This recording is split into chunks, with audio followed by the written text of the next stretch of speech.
Halo semuanya, selamat datang di pembahasan kita kali ini. Hari ini kita bakal ngebedah sebuah panduan yang dalam banget buat introspeksi diri, sebuah teks yang ngarahin kita ke satu hal yang selama ini selalu dicari sama umat manusia, kebenaran sejati yang sama sekali nggak bisa dibantah. Kita bakal mengupas makna di balik surat ke-98, yaitu surah Al-Bayyinah. Pernah nggak sih kamu ngerasa pusing atau kewalahan dengan banyaknya opini dan pandangan yang saling berbenturan di dunia ini?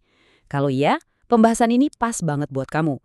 Oke, coba kita mulai dari ayat pertamanya nih. Manusia itu ternyata punya kecenderungan bawaan buat selalu nuntut bukti yang nyata sebelum kita benar-benar mau ngubah cara hidup kita. Ayat ini secara brilian nangkep banget kondisi kebingungan manusia.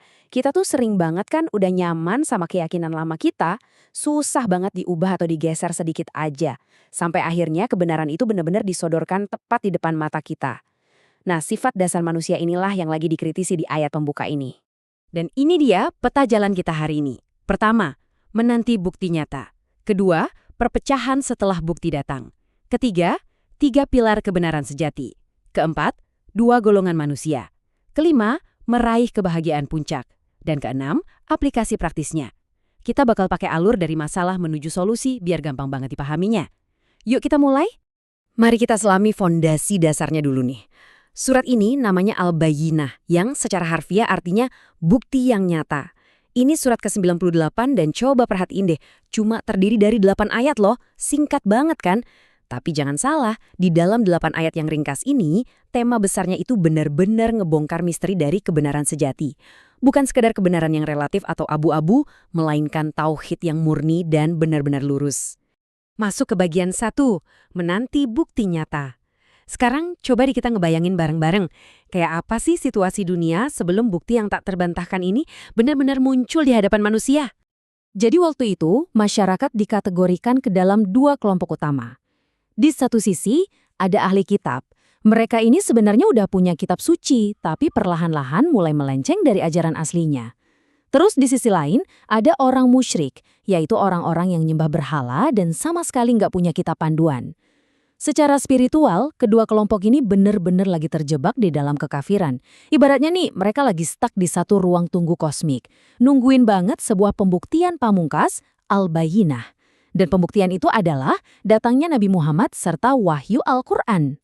Dan pas bukti itu beneran datang, ayat 2 dan 3 ngegambarinnya sebagai lembaran-lembaran suci, yang di dalamnya terdapat ketetapan-ketetapan yang lurus. Bayangin aja sesuatu yang super kokoh, nggak bengkok sedikit pun dan nggak menyimpang. Artinya, kebenaran secara definitif udah tiba. Nggak ada lagi tuh ruang buat ngeles kayak, duh aku nggak tahu nih, atau ini masih membingungkan. Kebenarannya udah sejelas itu. Dan sekarang, pilihannya mutlak ada di tangan kita sendiri. Lanjut ke bagian 2, perpecahan setelah bukti datang. Tapi pertanyaannya, apakah kedatangan kebenaran ini otomatis nyelesain semua masalah? Nah, mari kita lihat ayat keempat, yang justru nyorotin sebuah ironi sejarah yang lumayan tragis.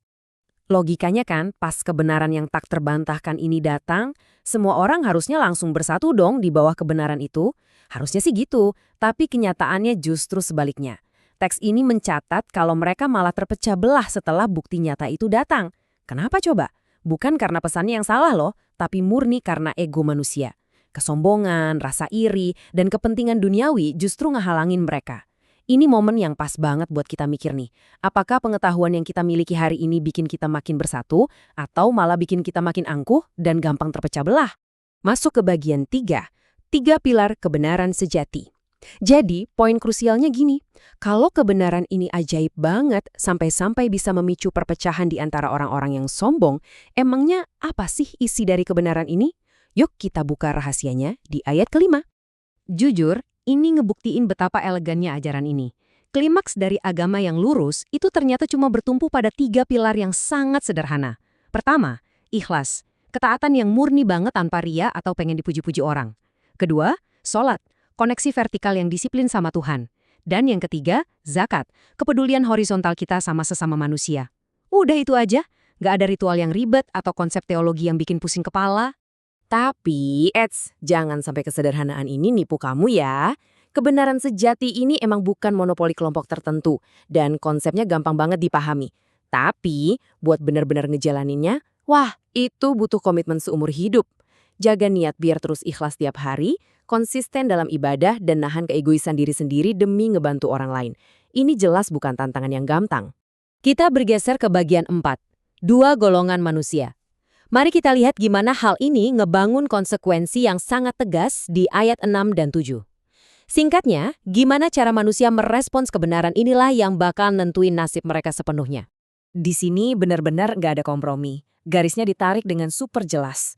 Di sebelah kiri ada gelar seburuk-buruk makhluk, dan perhatiin baik-baik ya, gelar ini dikasih bukan karena status ras, suku, atau uang yang mereka punya, tapi semata-mata karena mereka nolak kebenaran, padahal buktinya udah terpampang nyata. Nah, di sebelah kanan, gelar sebaik-baik makhluk dikasih murni dari kombinasi dua hal, iman di dalam hati dan action nyata alias amal soleh.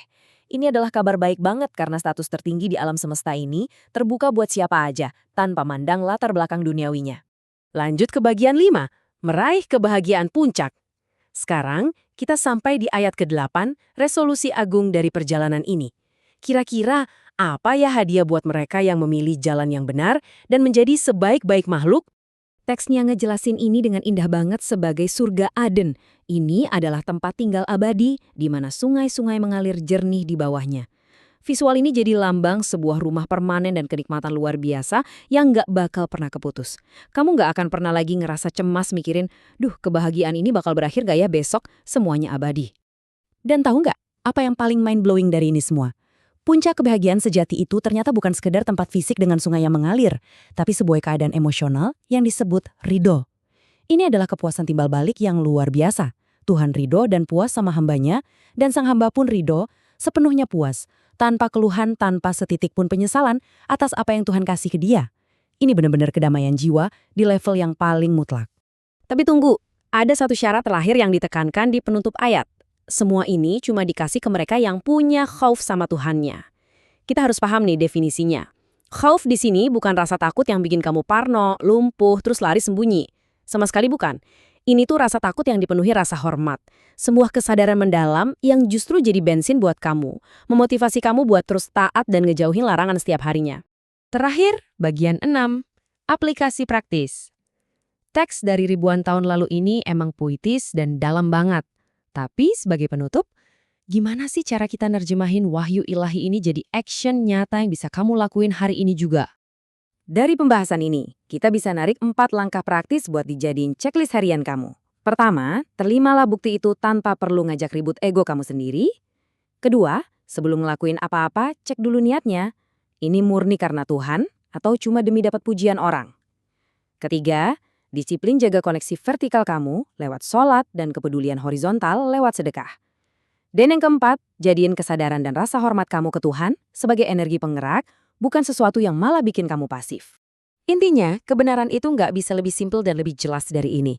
Aturannya tegak lurus dan hadiahnya bener-bener luar biasa.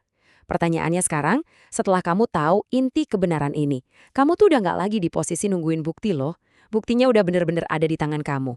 Jadi jalan mana yang bakal kamu pilih hari ini? Bakal jadi seburuk-buruk makhluk gara-gara ego? Atau milih jadi sebaik-baik makhluk lewat iman dan perbuatan nyata? Semua pilihan ada di tangan kamu. Terima kasih udah dengerin pembahasan seru ini, dan sampai jumpa di penjelajahan materi kita berikutnya.